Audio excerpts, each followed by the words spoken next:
wa huwa qadirun ala infadhih khayyarahu Allahu minal hauril ain. Barang siapa yang dia itu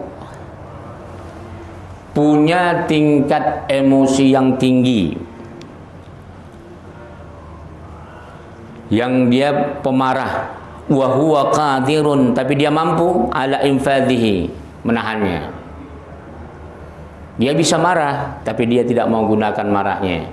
Dia berkuasa tapi dia tidak mau menggunakan kekuasaannya untuk melakukan semena-mena. Apa kata Rasulullah? Khayyarahullahu minal huril ain yaumal qiyamah. Nanti pada hari kiamat, kata Rasulullah, mereka akan mendapat huril ain, bidadari.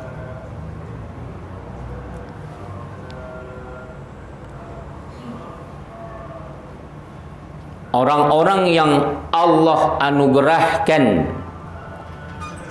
kemampuan untuk menahan emosinya, maka dia pada hari kiamat, kata Allah, khayyarahullahu minal huril ain, akan Allah anugerahkan dia bidadari pada hari kiamat. Kemudian waman taraka thauba jamalin, barang siapa yang bisa meninggal berpakaian yang glamor, jamal, yang indah, cantik-cantik. Artinya di sini pakaian yang melampaui batas mahalnya. Ada nggak pejabat kita pakai umpamanya pakaian sutra? Batik-batik pejabat kita sekarang banyak pakai sutra, Pak. Jadi ketika para ulama menasihati, mereka nggak peduli. Ini banyak sekali. Rata-rata orang-orang yang bisnis batik sutra ini promosinya ke lembaga-lembaga negara, ke kepolisian, petinggi-petinggi polisi, petinggi TNI, petinggi ASN, kementerian. Sasarannya ke sana. Kalau itu udah pakaian yang haram ya, laki-laki tidak boleh memakai sutra. Tapi yang dimaksud di sini bukan pakaian yang haram, pakaian yang halal, tapi melampaui batas sematnya. Terlalu melampaui batas. Wa huwa qadirun alaih, dia sebenarnya mampu. Dia mampu beli pakaian mahal, tapi dia tidak mau, dia gunakan mendingan untuk di jalan Allah. Kasahullahu azza wa jalla, nanti dia akan dianugerahkan oleh Allah Subhanahu wa taala, kata Rasulullah, pakaian yang lebih indah di surga. Pakaian apa? Pakaian raja, pakaian yang lebih tinggi, lebih mewah daripada pakaian yang pernah dia pakai selama di dunia. Au qala albisa Allah azza wa jalla, langsung Allah yang memberikan pakaian. Subhanallah. Jadi kalau kita diberi pakaian oleh teman kita, oleh siapa saja, kita senang. Apalagi bagaimana kalau sang pencipta yang memberi pakaian? Luar biasa. Rida al-iman yaumal qiyamah. Pakaian apa itu? Rida al-iman yaumal qiyamah, yaitu Allah akan menyematkan kita serban, jubah keimanan. Artinya ada pakaian yang diberikan Allah yang sangat luar biasa nanti pada hari kiamat. Kemudian waman angkaha abdallah abdan lillah wada'a Allahu ala ra'sihi tajal mulki yaumal qiyamah. Barang siapa yang dia menikah siapa? Abdan, menikahi seorang hamba lillah, karena Allah. Artinya dia berani menikahi orang miskin. Kalau sekarang kan nggak ada hamba. Jadi dulu menteri siapa itu yang menyuruh kawin sama orang miskin supaya merubah nasib taraf hidup.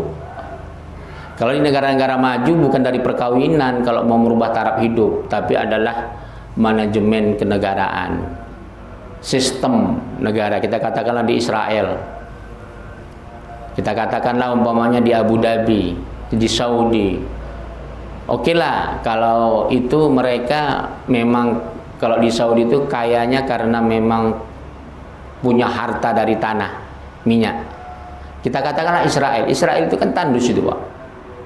Tandus itu. Apa bedanya dengan Palestina? Nggak ada bedanya. Dulu gersang. Tapi kenapa bisa mensejahterakan rakyatnya? Gaji rakyatnya saja, gaji buruh saja, Pak. Per 8 jam itu hampir 1 juta. Gaji buruh itu. Bagaimana sistem mereka bekerja, memberdayakan masyarakatnya, negaranya. Padahal mereka negara tandus. Kita ini negara gemah ripah, loh jinawi. Artinya semuanya ada. Semuanya luar biasa. Jadi mereka bagaimana menata ekonomi bukan hanya dari luar, bukan hanya dari dalam. Dan kondisi negaranya konflik. Kalau kita negara aman. Kenapa kita negara aman nggak bisa membangun ekonomi? Tapi kenapa negara Israel, negara konflik bisa membangun ekonomi? Walaupun memang tanda petik, tidak semuanya positif yang mereka lakukan. Tidak semuanya positif. Artinya mereka berani melobi negara-negara besar dengan menghalalkan segala cara. Kita katakanlah Singapura. Singapura itu sama dengan tanah Melayu kita. Sama-sama miskin kita dulu, ya kan? Apa bedanya Singapura dengan kita? Jauh lebih kaya kita. Daratannya itu masih lebih besar lagi Jakarta. Tapi APBN-nya Singapura itu, Pak, 3 kali lipat daripada jumlah APBN Indonesia per kapita. Itu ya. Apa kaitannya dengan hadis kita waman angkah abdan lillah? Jadi kalau barang siapa yang menikahin seorang miskin, kalau dulu hamba ya, karena Allah. Wada'allahu ala ra'sihi tajal mulki yaumal qiyamah. Kata Allah nanti di akhirat nanti dia akan dianugerahkan tajal mulki. Apa namanya? Kalau raja-raja itu pakai mahkota ya. Nanti dia akan jadi raja, Pak. Jadi kalau di dunia orang yang dia berani menolong orang miskin, tapi menolongnya bahkan menikahin, apalagi dia dapat janda yang miskin, dia orang milioner. Dicarinya orang janda yang solehah, yang miskin. Waduh. Ini nanti kata Rasulullah Sallallahu Alaihi Wasallam, dia akan menjadi seorang raja di akhirat. Luar biasa. Itu yang hadis yang 1 bulan yang lalu ya. Kita masuk sekarang. Bismillahirrahmanirrahim. Akhbarana Khaythamah. Diberitakan oleh kami kepada kami oleh Khaythamah an Imran bin Kubbar. Bersumber dari Imran anak Kubbar thana Yazid bin Abdul Rabah. Bersumber daripada Yazid anak Abdul Rabah thana Baqiyah an Ibrahim. Sumber daripada Baqiyah daripada Ibrahim bin Adham anak Adham an Muhammad bin Ajalan dari Muhammad anak Ajalan qala, dia berkata al fiqhu dinullah isbaghul wudu fi qillati ahraqil ma. Jadi fikih itu adalah fi dinillah, menerangkan tentang agama Allah. Orang yang dia memperbaiki wudunya, yang membaguskan wudunya, yang dia mampu membaguskan wudunya meskipun dalam kondisi airnya sedikit. Apa itu maknanya? Terlalu jauh ya. Tapi ini filosofisnya sangat luas. Wudu itu kan wajib kalau kita sholat. Apa hubungan dengan fikih? Kenapa Rasulullah sebut fikih? Artinya orang yang faqih, yang ngerti ilmu fikih itu dia akan bisa bijak. Air yang sedikit saja dia bisa menyempurnakan wudhunya. Tapi kalau orang nggak ngerti fikih, nggak ada ilmunya, air berwudhu itu airnya banyak, mesti banyak. Kalau sedikit dia merasa nggak sah. Ini makna filosofis yang sederhana secara tekstual. Tapi ada makna yang lebih luas. Orang yang lemah fikih nggak akan bisa dia memecahkan masalah sosial, politik, budaya. Nggak akan bisa dia memecahkan masalah masyarakatnya. Yang dipikirkannya apa? Uang dan syahwat. Jadi orang yang faqih dia akan bijak menjadi pemimpin. Kita katakanlah Umar bin Abdul Aziz. Jadi Umar bin Abdul Aziz itu Pak satu periode ini sama Ibrahim bin Adham. Jadi luar biasa Ibrahim bin Adham ini termasuk tabi'in ini. Artinya udah usia 1200 tahun lebih. Beliau ini bermazhab Imam Hanafi dan bisa dikatakan pengikut mazhab Imam Hanafi ulama yang paling besar, yang tertua di antara ulama yang tertua, yang sangat dikenal. Itu maksudnya yang ma'ruf ya, Ibrahim bin Adham. Tidak ada mazhab manapun yang mengingkari Ibrahim bin Adham. Saking solehnya. Saking solehnya. Jadi Umar bin Abdul Aziz itu menjadi khalifah, menjadi presiden itu seorang faqih. Sehingga kebijakan-kebijakannya itu banyak dirasakan manfaatnya kepada rakyatnya. Begitu juga Khulafaur Rasyidun, para khalifah yang 4 itu. Maka kita pun begitu. Jadi fikih ini ilmu yang sangat penting kita pelajari, bukan hanya bicara masalah wudhu, bukan hanya bicara masalah mandi wajib. Tapi jangan sampai kita bicara politik, wudhunya tak betul. Iya kan? Niat sholatnya salah. Makanya fikih itu mengatur dari perkara yang kecil bersifat privat sampai perkara yang bersifat universal. Itu nggak ada ilmu yang dipelajari kecuali orang Islam. Coba Bapak bisa bayangkan pemimpin-pemimpin dunia yang bukan agama Islam, Pak, hebat berpolitik, tapi kejam dalam perbuatan. Coba lihat Hitler. Begitu juga ilmuwan-ilmuwannya. Berapa banyak ilmuwan-ilmuwan Eropa luar biasa teorinya sampai detik ini dipelajari, tapi kepribadiannya galau. Sigmund Freud mati bunuh diri. Coba lihat Einstein. Siapa sih nggak belajar teori Einstein? Tapi coba lihat kepribadiannya, ganas, beringas, tiap malam minum khamar, stres. Tapi coba tunjukkan dalam sejarah, pernahkah ulama stres?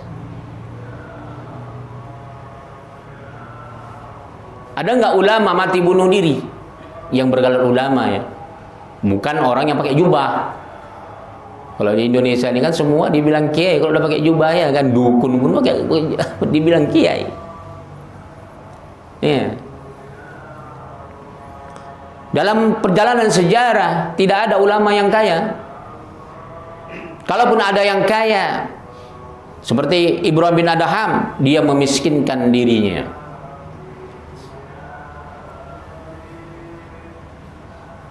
Habis hartanya untuk jalan dakwah. Kalau sekarang ini Pak, Bapak tahu Pak Quraisy Shihab itu kaya Pak, tapi perusahaannya, kekayaannya itu untuk dakwah rata-rata. Dia bikin beasiswa S1, S2, S3, terutama S3. Dia punya perpustakaan gratis dan fasilitas yang lengkap. Zakatnya nggak pernah dia tinggalkan. Jadi kekayaannya habis itu dakwah. Nah itulah dia. Dan jarang ulama yang seperti itu. Tapi rata-rata ulama rata-rata miskin ya. Rata-rata miskin. Sampai sebagaimana para Rasulullah yang 25 Rasul yang wajib kita imani, tidak ada yang kaya. Ada orang bilang Nabi Sulaiman kaya, tidak. Nabi Sulaiman justru dalam hidupnya dia penuh dengan kesederhanaan, dia hanya punya mukjizat mau apa saja, tapi ternyata mukjizat yang dia miliki apa saja justru menjadi cobaan paling berat sama dia. Makanya dia berdoa di akhir hayatnya, ya Allah, jangan kau berikan aku mukjizat, jangan kau berikan hambamu umat manusia ini setelah aku nanti seperti yang kau berikan kepadaku.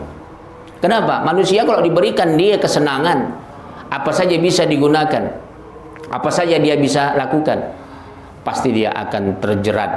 Meskipun dia orang yang taat, pasti dia akan terjerumus. Sebagaimana Nabi Sulaiman, Rabbi ghfirli wa habli mulkan la yanbaghi li ahadin hatta. Apa kata Nabi Sulaiman ketika Nabi Sulaiman pernah ditipu daya oleh bangsa jin yang dalam kekuasaannya? Ya Allah, Rabbi habli mulkan la yanbaghi li ahadin. Ya Allah, bayangkan sekelas Nabi Sulaiman saja bisa dia terperangkap dengan tipu daya jin yang di bawah naungan kekuasaannya. Maka jangan kau berikan lagi ya Allah nikmat seperti aku ini kepada umat-umat setelah aku. Jadi memang mengerikan. Jadi Nabi Sulaiman sendiri pernah ditipu daya oleh bangsa jin dalam kekuasaannya, menyerupai dirinya dan menipu istrinya, menyesatkan orang-orang di singgasana istananya. Bahkan istrinya, ada istrinya yang sesat gara-gara jin menyerupai dirinya. Jadi ternyata nikmat yang diberikan Allah itu tidak semuanya bisa dipikul oleh manusia. Makanya Allah berikan ala biqadarin mayasya. Allah tentukan sesuai dengan apa yang dia kehendaki kepada siapa saja. Jadi al-fiqhu fi dinillah, fikih di dalam agama Allah itu orangnya bijak, orangnya cerdas. Artinya dia bisa berpikir positif untuk memberikan kebijakan-kebijakan kemaslahatan daripada umat manusia apa saja. Jadi dalam sehari-hari bagaimana kita untuk bisa memahami perkara-perkara pribadi kita dalam tatanan sosial pergaulan kita, maka ilmu fikih ini mengajarkan kita. Jadi dari fikih inilah kita bisa mengerti siapa diri kita, siapa orang lain, bagaimana cara berpikir kita, bagaimana cara berpikir orang lain. Jadi kalau dulu Pak Gubernur Mesir Amr bin As ketika dipercaya berkuasa untuk menjadi gubernur di Mesir, itu para sahabat yang lain banyak yang mau kepingin seperti itu. Tapi kata Rasulullah, sudah mengisyaratkan Rasulullah pada sejak hidup Rasulullah Sallallahu Alaihi Wasallam, para sahabat yang kepingin memimpin itu tidak sembarangan. Sampai-sampai ketika Abu Dzar Al-Ghifari meminta amanah bisa memimpin rakyat, kata Rasulullah, jangan meminta menjadi pemimpin. Padahal sebenarnya Rasulullah tidak pernah melarang orang minta pemimpin kalau dia kapabilitasnya, kemampuannya ada. Tapi kenapa Abu Dzar Al-Ghifari dijawab oleh Rasulullah, jangan meminta menjadi pemimpin? Karena Rasulullah tahu beliau tidak mengerti politik. Pemahaman fikihnya tidak sama dengan Amr bin As. Pemahaman fikihnya apalagi dibandingkan dengan Umar bin Khattab, Abu Bakar Siddiq, Ali bin Abi Thalib, Utsman bin Affan. Jadi beda ya. Nah, itu dia. Jadi kalau meminta menjadi pemimpin boleh nggak?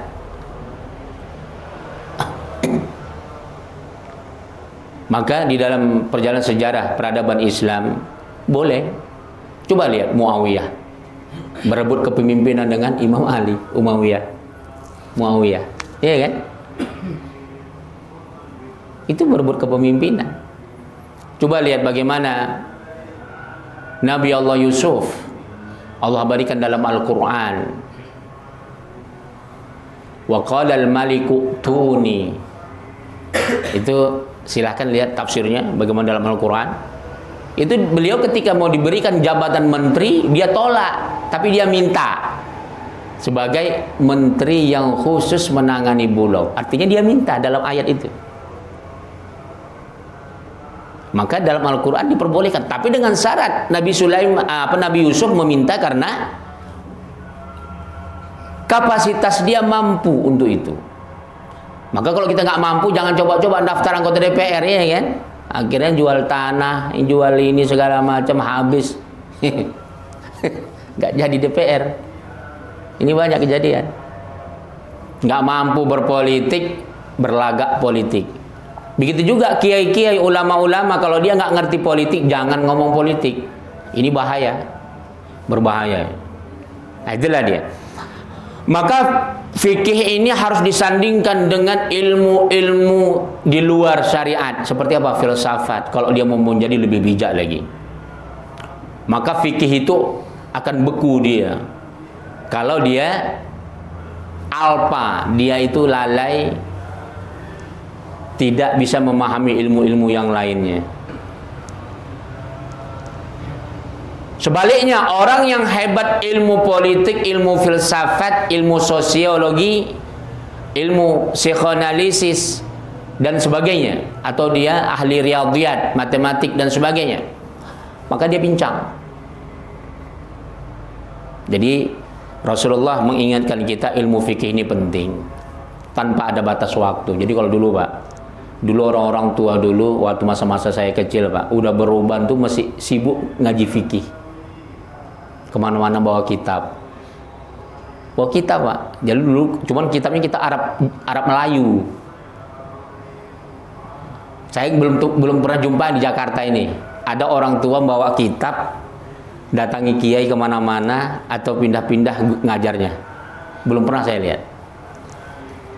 Kalau di Medan dulu banyak, kemana-mana bawa kitab, ngajinya mulazamah, continue, bab per bab, bukan ceramah. Kalau ceramah banyak, dan ceramah itu tidak memberikan kesan dan tidak ada arahan.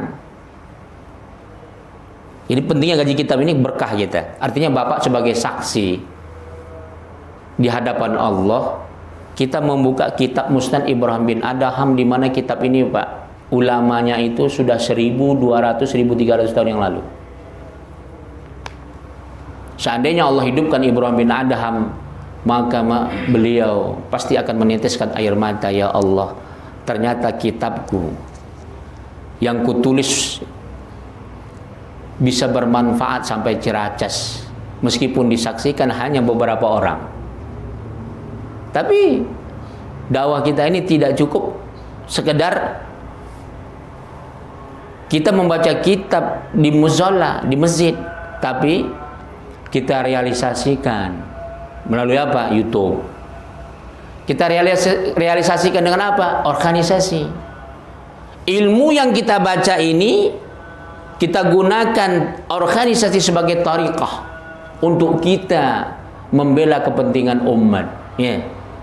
Maka kita punya ide Majelis Turas Islam ini, Pak, punya kontribusi bagaimana kita memberikan solusi untuk masyarakat, untuk umat, untuk negara. Dan ini kita lakukan, alhamdulillah. Jadi jangan sampai kita menyangka dakwah kita ini sebatas kita duduk di sini saja. Tidak. Dakwah kita akan melangkah berskala nasional dan internasional, insya Allah. Dari mana itu? Dari kitab-kitab yang kita baca, dari ilmu yang kita baca. Maka siapapun yang menyaksikannya, Allah akan menjadikan dia sebagai saksi. Allah akan menjadikan dia pahlawan di akhirat. Inilah disebut dengan, kalau yang tadi itu apa? Tajal mulki yaumal qiyamah. Akan menjadi pangeran nih di akhirat nanti. Kembali kepada fikih. Itu hadisnya, ya. Hadis fikih ini ternyata sangat luas filosofisnya. Kenapa dikaitkan dengan orang yang ahli fikih itu akan bisa memanfaatkan air yang sedikit dia mampu menyempurnakan wudunya. Jadi jangan sampai kita nanti profesor, gelar kita Pak, duit kita banyak, rumah kontrakan kita sampai 500 pintu, niat wudunya salah Pak. Iya, jangan sampai. Inilah Rasulullah menegur. Kenapa kita harus belajar fikih? Biar tahu kita mana yang aula, mana yang tidak. Ini nggak belajar sampai bertahun-tahun, tapi nggak paham juga artinya apa? Karena hati kita kurang kuat, hati kita tidak begitu ikhlas menerima ilmu yang diajarkan, sehingga tidak bisa membedakan mana yang baik, mana yang buruk. Ini yang berbahaya. Artinya apa? Dia tidak tahu mana ilmu itu yang bermanfaat, mana ilmu itu yang kurang bermanfaat. Tidak bisa membedakannya. Artinya apa? Ketika hati kita sudah dikotori dengan ketidakikhlasan, maka apapun yang kita dengar nggak masuk lagi tuh. Nggak masuk lagi tuh ya. Ditanya, kenapa kok datang? Ah, menghargain saja saya datang kemari gitu ya. Daripada saya nonton TV di rumah, mendingan saya duduk di musola. Nah, itu ada kayak gitu Pak, terang-terangan ngomong sama kita. Daripada saya nonton TV di rumah, biarlah saya di musola katanya. Bayangkan itu. Kalau sudah begini niat kita, maka Allah tutup pintu hati kita. Ada saya jumpain orang tua Pak, sudah tua sekali, kerjanya selalu sholat berjemaah, kerjanya selalu majelis taklim, nggak pernah ditinggalin, tapi nggak pernah masuk di hatinya. Nggak pernah masuk di hatinya. Apapun yang diomongin dari A sampai Z, kenapa? Dia sengaja tidur aja. Tidur aja. Bukan di sini Pak, ada. Di sini nggak pernah insya Allah. Ini yang saya menyaksikan sendiri, bertahun-tahun saya ngajar, luar biasa. Tapi dia sama sekali nggak paham apa yang diomongin. Mungkin karena udah terlalu tua, udah pensiun, udah terlalu tua. Maklum aja gitu. Tapi memang ada ternyata manusia seperti itu. Ya udah, dia asal sudah habis sholat, duduk di tiang tidur, seolah-olah mendengarkan kiainya mengajarkan kitab, tapi nggak didengarkannya. Karena sering asal ditanya apapun permasalahan yang paling kecil yang besar, nggak paham dia. Aji ya. Jadi itu memang ada manusia seperti itu.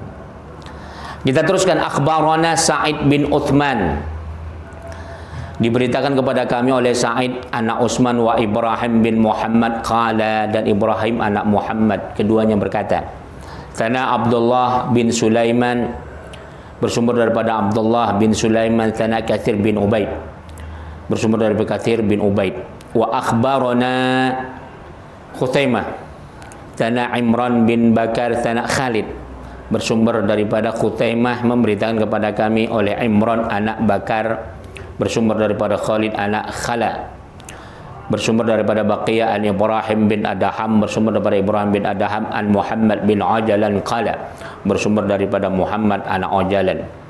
Dia berkata, laisa syai'un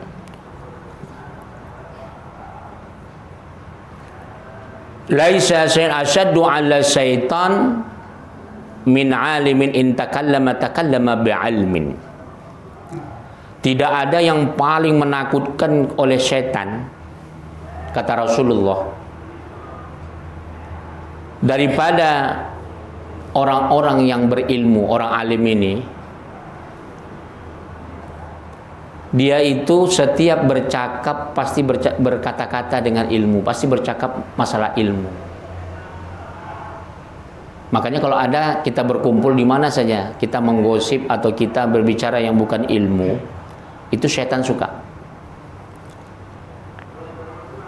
Wa in sakata bihalmin. Jadi kalau orang alim itu, kalau dia diam ya sudah, paling-paling dia berhadapan dengan mimpinya, dia diam merenung. Itu lebih ditakuti oleh setan. Jadi setan itu yang paling dia takutkan, kata Rasulullah, yang paling dia sangat benci itu kalau sudah ulama duduk di mana-mana, karena dia akan berbicara ilmu. Jadi kalau sudah ada orang yang duduk di mana-mana, bukan ilmu yang dibicarakan, menggosip, wah itu setan senang kali Pak. Itu mafhum mukhalafahnya, senang kali. betapa tingginya kedudukan ilmu di dalam Islam. Sampai-sampai makhluk yang tidak nampak saja disebut. Coba kita lihat peradaban Renaissance Eropa. Pernah nggak mengkaitkan antara alam gaib dengan ilmu? Ada, tapi sifatnya apa namanya?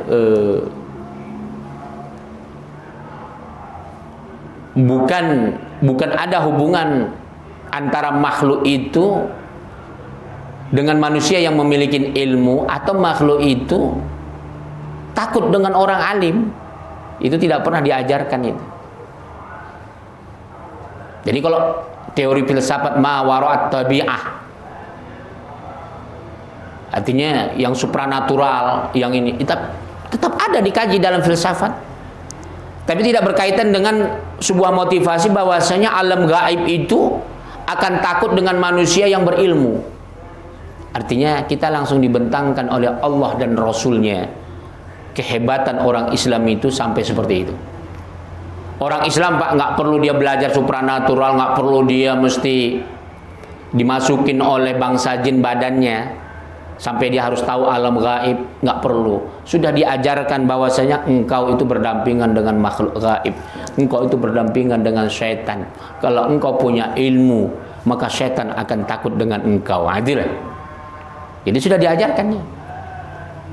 Nah, ini kelebihan dalam Islam itu. Sebodoh-bodohnya orang Islam kalau dia mengamalkan Quran dan Sunnah, arti bodoh di sini gini, dia tidak berpendidikan. Tapi sebaliknya, orang yang berpendidikan kalau dia jauh daripada Quran dan Sunnah, dia jauh daripada amalan-amalan Islam, maka dia akan mudah terpesong, kata orang Malaysia. Maka dia akan mudah. Jadi jangan heran profesor, Pak, jenderal itu banyak yang dia lari ke klinik. Bayangkan, ke klinik dia larinya. Berapa banyak orang yang dia seorang profesor berbintang 4 pangkatnya, tapi dia apa? Galau. Dia stres. Kenapa? Karena jauh daripada nilai-nilai Al-Quran. Tapi berapa banyak orang yang dia nggak ada pendidikannya, dia mulazamah dalam talaqi, dia mulazamah dengan majelis ilmu, hidupnya tenang. Meskipun hanya ya supir ojek, meskipun dia hanya mencangkul, meskipun dia hanya seorang petani, tapi hidupnya adem, ayem, tenang. Jadi ini kelebihan daripada ilmu ya. Yaqulu syaitan, berkata setan, unzuru ilaih, kalamu alayya asaddu min sukutihi. Apa kata setan? Coba kamu lihat orang-orang alim, ucapannya lebih aku takutin daripada diamnya. Allahu Akbar. Yeah. Jadi kalau orang yang duduk di mana-mana, walaupun dia bukan mesti ulama, tapi bicara ilmu saja, ini langsung setan yang ngomong ini, dan ini Rasulullah yang mengatakan. Apa kata setan? Yaqulu syaitan unzuru ilaih, kalamahu alayya asyaddu min sukutihi. Coba kamu lihat orang itu, kau lihat ulama itu, kalau dia duduk di mana saja, diamnya saja lebih aku takutin, ucapannya itu lebih aku takutin daripada diamnya.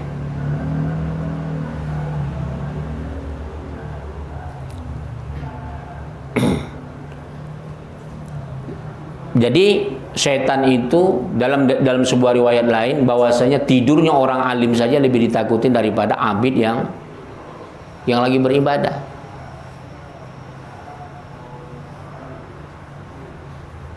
Artinya di sini apa? Ketika Rasul mengatakan asyaitan unzuru ilai kalamu alai asyaddu min sukutihi, kamu lihatlah kepadanya ucapannya itu lebih aku takut daripada diamnya. Artinya seorang alim itu, kalau kita punya ilmu, jangan sampai kita sembunyikan. Jangan sampai ilmu itu hanya sebatas ingatan. Tapi ketika kita duduk, tidak kita pernah bicarakan ilmu itu. Artinya jangan sampai kita duduk di mana saja tidak berbicara ilmu. Itu ya, itu manfaat daripada keilmuan. Jadi memang ilmu ini luas sekali, satu-satunya martabat yang paling tinggi di akhirat nanti adalah orang yang alim dan yang berakhlak, kata Imam Ali. Sebaliknya, orang yang berakhlak tidak berilmu akan rendah. Sebaliknya juga, orang yang berilmu tanpa akhlak maka dia rendah, bahkan bisa menggugurkan amal ibadahnya. Maka tidak bisa dipisahkan antara akhlak dengan ilmu. Satu lagi apa? Amal. Jadi berilmu kalau dia nggak mengamalkannya, maka sia-sia, maka akan kering seperti pohon yang tak berbuah. Kita teruskan. Akhbarona Khaythamah an Imran bin Bakar Thana Uqbah bin Sakan Al-Fazari. Diberitakan kepada kami oleh Khaythamah, bersumber daripada Imran anak Bakar, bersumber daripada Uqbah bin Sakan Al-Fazari, bersumber daripada Ibrahim bin Adham an Atha, dari Atha anak Ojalan, qala Umar bin Khattab, berkata Umar bin Khattab, ausyaka ayyaqbidu hadzal ilmi qabdan syari'an. Kata Rasulullah, aku takut kali ilmu ini cepat dicabut.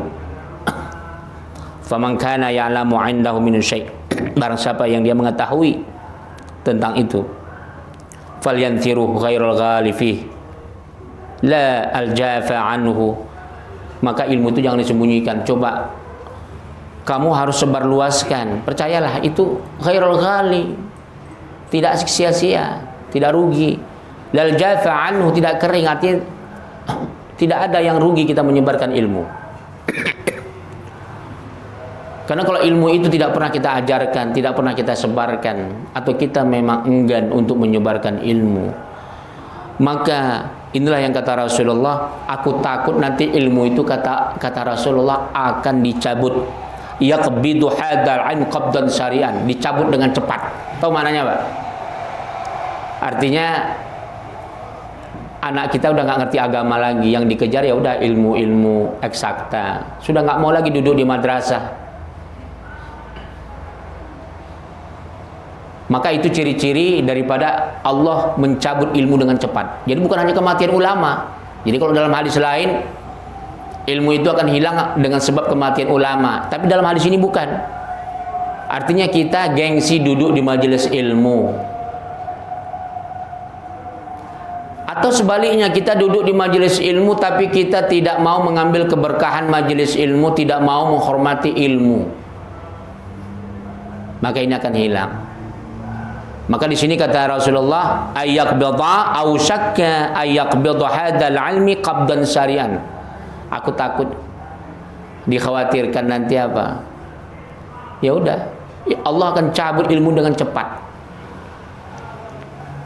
Jadi kalau kita umpamanya benci dengan majelis-majelis yang bersifat agama, maka ini ciri-ciri di antara Allah akan cabut. Apalagi ada orang berprasangka, Ustadz itu nggak diakui sebagai guru, karena Ustadz itu bukan guru SD, bukan guru SMP. Mereka itu ngakui guru kalau ada keterikatan seperti sekolah SD.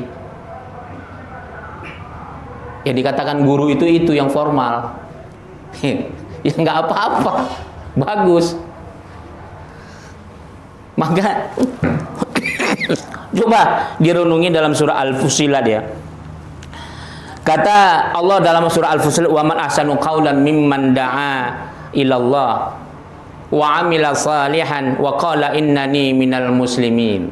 Coba lihat di surah Al-Fussilat ayat 33. Siapa yang dikatakan guru? Siapa yang dikatakan makom yang paling tinggi dikatakan guru itu?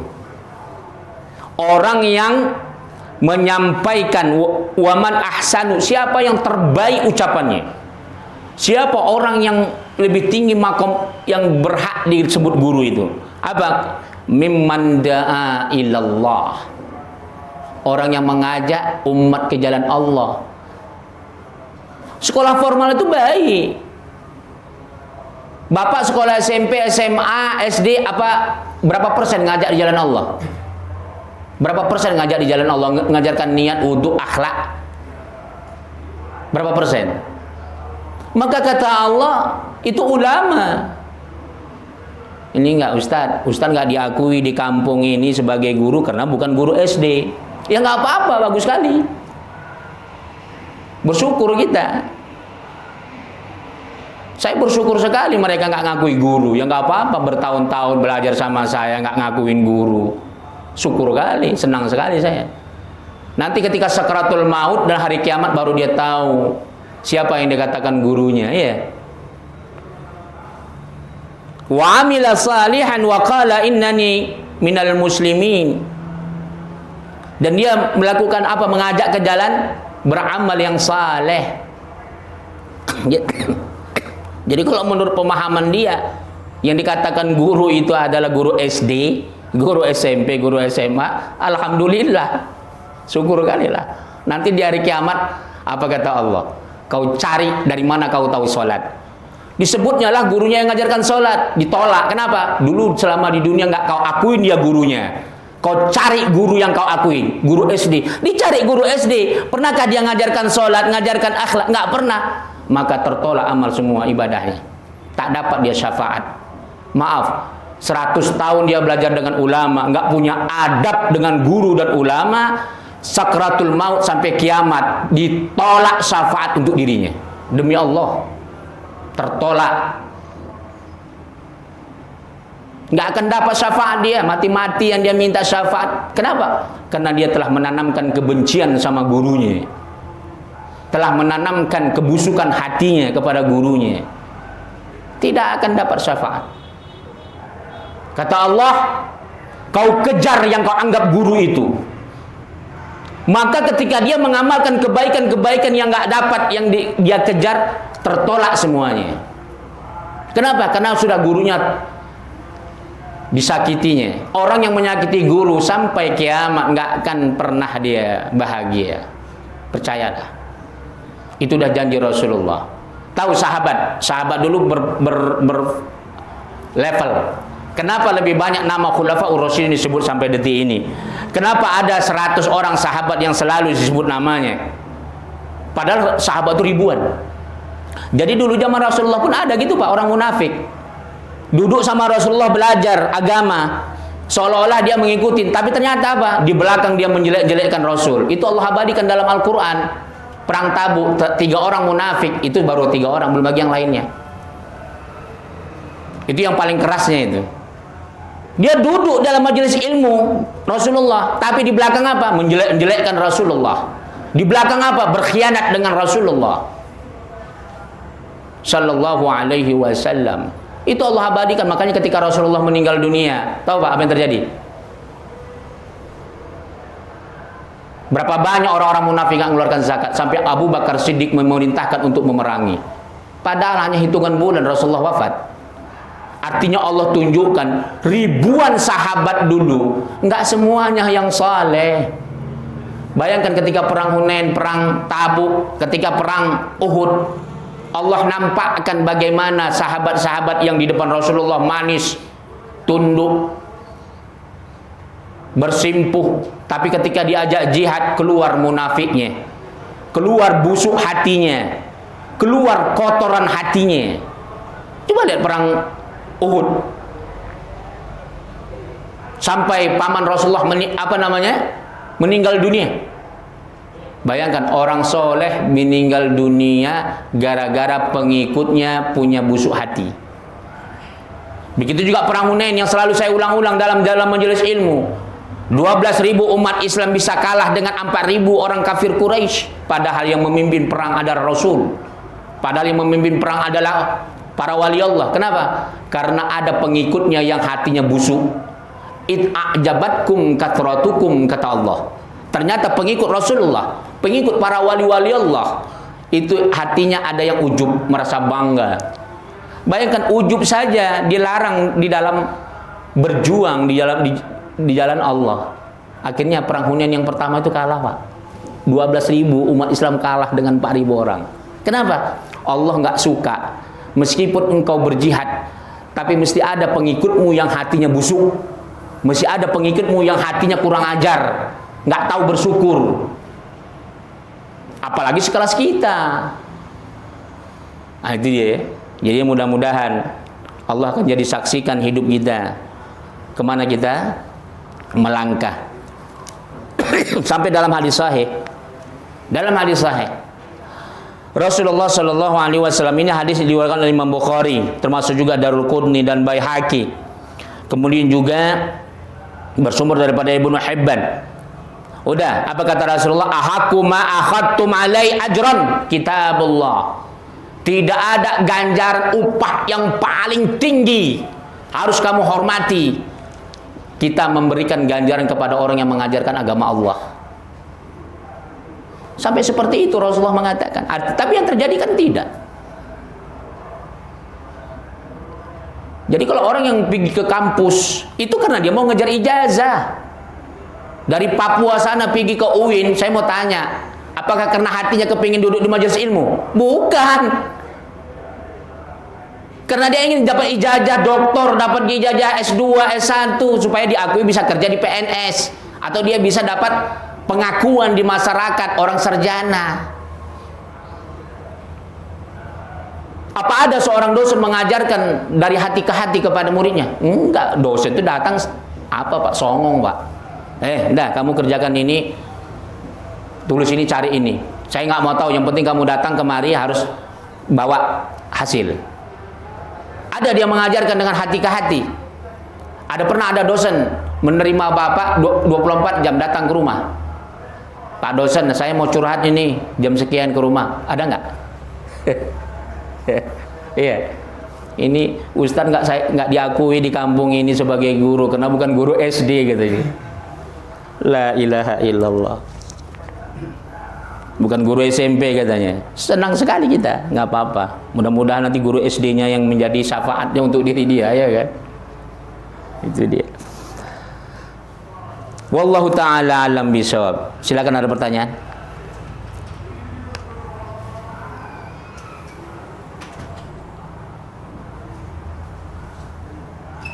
Kita teruskan ya, sekali lagi.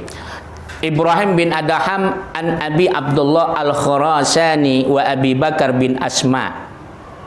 Akhbarana Khaythamah an Imran bin Bakar thana Yazid bin Abdul Rabah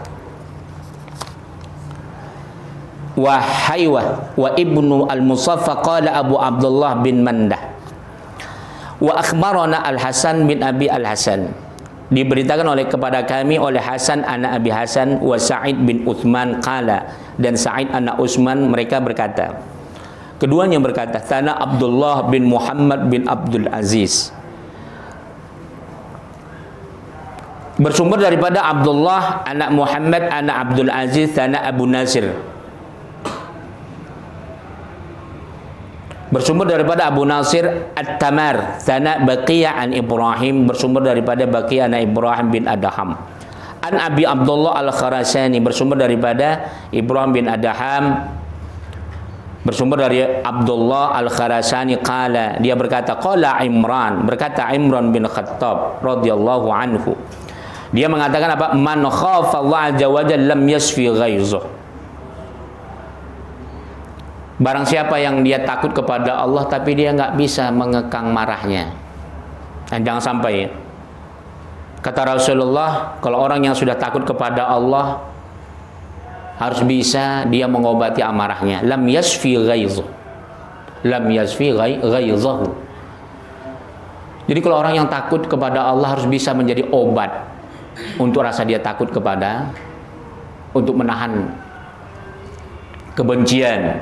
Makanya hasad, iri, dengki itu Pak, sampai mati kita nggak akan hilang itu, kecuali kita untuk melatihnya. Maka dalam ilmu tasawuf itu kenapa kita harus selalu berzikir lisan dan hati, supaya hasad, iri, dengki itu bisa terhapus. Karena tiap detik hasad, iri, dengki kita itu akan terus lengket di hati kita. Makanya kenapa la ilaha illallah, Allah, Allah selalu kita zikirkan, istighfar dalam hati, supaya hati kita tidak berkata-kata yang negatif, tidak berprasangka buruk. Wa man ittaqallaha azza wa jalla lam yasna' ma yurid. Barang siapa yang bertakwa kepada Allah yang maha tinggi tapi tidak bisa membuat dia apa yang dia kehendaki, artinya dia bertakwa kepada Allah tapi masih juga terikat terancam dengan perkara dunia, terancam dia dengan sifat-sifat yang tercela. Makanya safa'ul ma'rifah wa safa'ut tauhid, orang yang membersihkan tauhid dan ma'rifat itu, kata Imam Junaid, kata para ulama, kata Imam Asyibli, termasuk juga kepada Abul Yazid Al-Bastami dan banyak para ulama-ulama wali Allah, ulama-ulama sufi. Bagaimana cara obatnya? Ahwal, yaitu musafiyatun lil qalb, membersihkan hati, musafiyatun lin nafs, membersihkan jiwa, dan amal saleh. 3, jangan sampai lepas. Itu dia ya. Karena kalau sudah terlepas dari 3 ini, kita pasti hancur. Kalau kita hanya beramal saja tapi hati kita busuk, iri, dengki, hasad, maka hilang, gugurlah dia.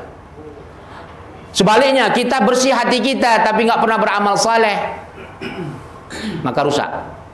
Jadi membersihkan jiwa, membersihkan hati itu tidak boleh terpisahkan dengan amal saleh. Dan itu akan bisa dibaca lewat raut wajah dan perilaku kita sehari-hari. Kemudian walaula yaumal qiyamah lakana ghairu ma tarawna. Nauzubillah ya. Kalaulah bukan hari kiamat, nanti engkau tidak akan bisa melihat siapa yang benar, siapa yang salah. Sekarang kita nggak tahu siapa yang benar. Walaupun kita bisa menilai dengan teori-teori Quran dan Sunnah, tapi kita akan mempertahankan masing-masing membawa Quran. Gualah yang benar, lulah yang benar. Kata Rasulullah, nanti hari kiamat akan jadi saksi. Makanya ketika kita dizalimin, ketika kita dikhianatin, jangan pernah kita berputus asa. Jangan pernah kita merasa rendah diri. Percayalah, hari kiamat kata Rasulullah akan diperlihatkan, akan menjadi saksi. Orang-orang yang hatinya busuk, yang iri dengki, akan Allah nampakkan. Nggak usah akan nunggu kiamat, ketika sakratul maut akan nampak. Karena zaman Rasulullah itu sudah ada contoh-contoh orang yang hafal Quran, orang yang alim, orang yang sedekahnya luar biasa, tapi ternyata kilabu ahlun nar, menjadi anjingnya penduduk neraka, kata Rasulullah. Di dalam hadis sahih Ibnu Majah, kenapa disebut al-khawariju kilabu ahlun nar? Orang-orang yang dia hafal Quran, ahli ibadah, puasanya luar biasa, nggak pernah tinggal puasa Senin Kamis, sedekahnya luar biasa, umrohnya luar biasa, hajinya luar biasa. Tahu kenapa dia disebut ahlun nar? Kilabu ahlun nar, anjingnya neraka, karena hatinya busuk, iri, dengki, kasar. Menganggap paling mulia.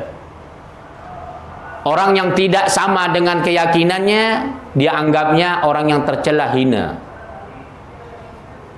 Apalagi kita sudah nggak sholat, udah nggak pernah berzakat, nggak pernah puasa, hati busuk. Allah, kalau itu nggak tahu lah jadi apa itu ya. Udah nggak puasa, nggak sholat, nggak zakat, hati kita iri dengki, baca Quran pun nggak bisa, hati kita busuk. Allah, kalau itu nggak tahu lah. Dibilang kerak neraka juga, ya nggak tahu kita. Wallahu a'lam. Ya mudah-mudahan. Terakhir ya, akhbarona Khaythamah an Imran, bersumber daripada Khaythamah, bersumber daripada Imran bin Bakar sanak Musa, bersumber daripada Musa bin Yusuf sanak Baqiyah an Ibrahim, bersumber daripada Baqiyah an Ibrahim bin Adham an Abi Bakar bin Asma. Qala, kataba Umar bin Abdul Aziz ila sahibih. Umar bin Abdul Aziz menulis surat kepada temannya. Apa katanya? Idza sirta fahul wala tasurru lailan. Kalau engkau menunggangi kuda hitam, janganlah engkau berjalan ketika malam hari. Apa maknanya itu, Pak? Kalau kita naik kuda hitam berjalan malam hari, itu berbahaya itu. Ini luas maknanya ini. Maka jangan sampai ya kita itu duduk di tempat yang mulia tapi hati kita duduk di tempat yang kotor. Jangan sampai kita berniat yang mulia tapi justru Allah campakkan kita dalam lembah neraka. Jangan sampai kita berpakaian yang mulia tapi ternyata roh dan hati yang